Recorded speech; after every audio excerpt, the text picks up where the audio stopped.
નમસ્કાર, આપ જોઈ રહ્યા છો નેશન પ્લસ ન્યૂઝ. હું છું આપની સાથે હેતલ ભગત. વડોદરા મહાનગરપાલિકાના કમિશનર એક્શન મોડમાં જોવા મળી રહ્યા છે, જેમાં શહેરની વર્તમાન સ્થિતિને ધ્યાનમાં રાખીને પોતાની કેબિનમાં સીસીટીવી યુનિટ મુકાવ્યું છે.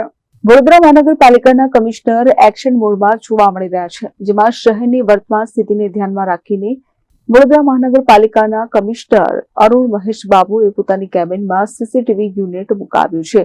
આ સીસીટીવી થકી કમિશનર અરુણ મહેશ બાબુ રોડ રસ્તાના ખાડા પાણીનો ભરાવો, ભૂવા અને વિકાસના કામોનું નિરીક્ષણ આ સીસીટીવી થકી કરી શકશે. હાલ બદામડીવાગ ખાતે કમાન્ડ એન્ડ કંટ્રોલ સેન્ટરથી આનું મોનિટરિંગ થતું હતું, જેને હવે કમિશનર પણ પોતાની ઓફિસમાં બેસીને જોઈ શકશે. અંદાજિત 2200 કેમેરા સાથેનું કનેક્શન અહીં આપવામાં આવ્યું છે.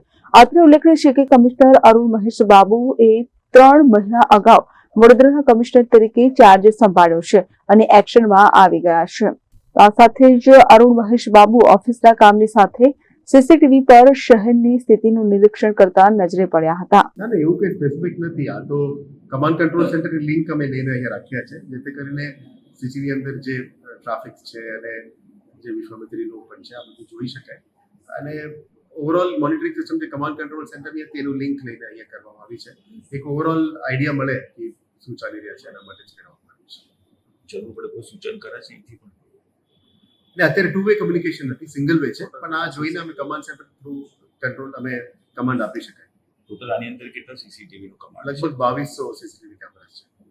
Bureau report Nation Plus News Vadodara. સમાચારોના સતત અપડેટ મેળવવા માટે અમારી નેશન પ્લસ ન્યૂઝની યુટ્યુબ ચેનલને સબસ્ક્રાઇબ કરો, બેલ આઇકન દબાવો અને જોડાયેલા રહો ફેસબુક, ઇન્સ્ટાગ્રામ અને ટ્વિટર પર.